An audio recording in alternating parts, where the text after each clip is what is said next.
Енді бұл миофасциальный релизинг техникалар қалай жасалады? Қысқаша МФР деп айтады. Яғни остеопатиядағы МФР техникалары. Кейде ТТТ деп айтады бұл техникалар. Tension, traction, torsion деп. Яғни бірінші денеге әсер ету, давление беру, бұлшықетті кез келген жерге жасауға болады бұл техниканы. Яғни ұстап, сезініп, давление беріп, бір бұлшықетті фасымен барлармен қоса ұстау. Одан кейін оны тракшн созу. Адамның денесінің бұлшықетін ұстаған кезде денесін ұстасаңыз созылады. Бір жаққа қарай қатты созылады, бір жаққа қарай жай созылуы мүмкін. Аяқта блокировка бар, сол жаққа қарай созамыз. Одан кейін торшын бұрау. Осы үш напряжение беру, давлениемен сезіну, одан кейін оны созу, блокировка бар жағына қарай. Одан кейін бұрау. МФР техникасында осы үш нәрсе жасалады. Енді остеопатияда жалпы остеопат маман адамның денесіндегі первопричина дейді ғой, ауруына себеп болған жерді анықтап, сонымен жұмыс жасайды. Негізі мықты білетін, мықты жақсы остеопаттар, бірақ оны табу өте қиын, ол оңай жұмыс емес. Сол жаңа айтып отқанымыздай МФР техникаларын жасау адамның денесіндегі первопричинасына кейде әсер етуі мүмкін. Яғни әсер етіп, адамға жақсы әсер беріп, адамның жақсы болуына себеп болуы мүмкін.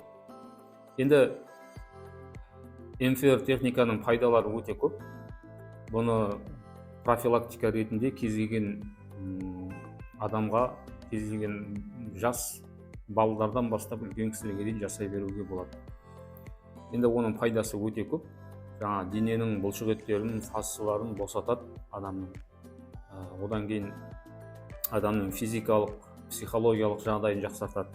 Денедегі түрлі токсиндер, қалдықтар соның шығуына көмектеседі.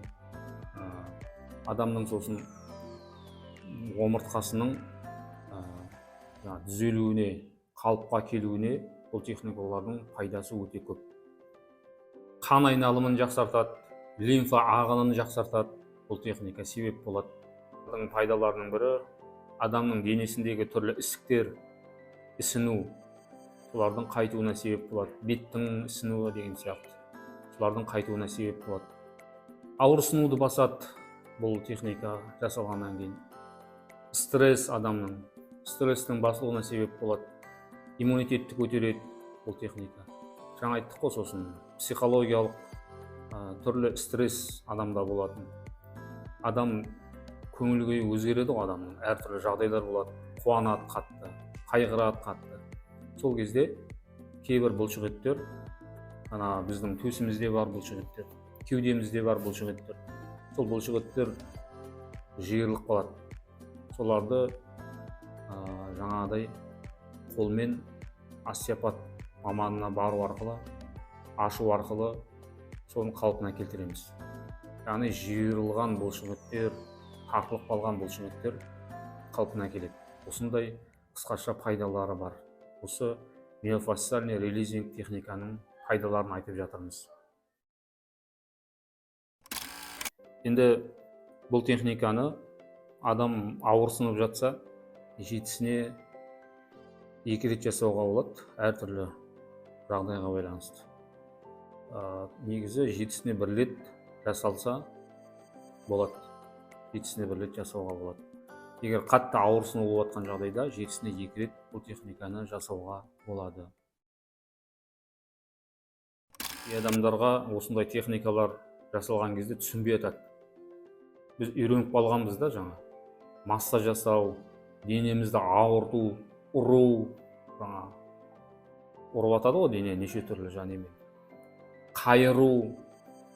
Бізді ауыртпаса, бізді еммен болмайды деп ойлаймыз да. Кей адамдар солай ойлайды. Ауыртты, значит бізге ем болады деп ойлайды да. Ауырту шарт емес. Бұл техникалар өте жұмсақ жасалады. Профессиональный мықты остеопаттар сізді ауыртпай, жұмсақ, әдемі жасайды да. Бұл остеопатияның бір ерекшелігі. Жаңа айтқанымыздай, бұл МФР техникалары өте жұмсақ жасалатын техникалар. Бұл массаж емес, адамның денесін ауыртпайды. МФР техникалары аяқтан бастап адамның басына жасалмайды. Қалған барлық кез келген бұлшықеттерге, жаңағыдай кез келген жерге жасауға болатын техникалардың бірі. Енді бұл техникалар МФР техникасы жасалғаннан кейін адам күтіну керек. Не істеу керек? Ол үшін бұл техника жасалғаннан кейін физический нагрузкалар көп түсірмеу керек. Хотя бы 3 күнге дейін ауыр жұмыстар, ауыр көтеру, сондай нәрселерді жасамаған дұрыс. 3 күнге дейін. Бұл техникаларда жасалғаннан кейін массаж алуға болмайды. Сіздің барлық жасаған техникалардың барлығын былай далаға кеткен болып есептеледі. Бұл техника жасалғаннан кейін массажға баруға болмайды, баня, сондай нәрселерге баруға болмайды. Бір жетіге дейін. Ал егер де массаж бірінші жасалып, кейін осы техникалар жасалса, онда оның ешқандай зияны жоқ.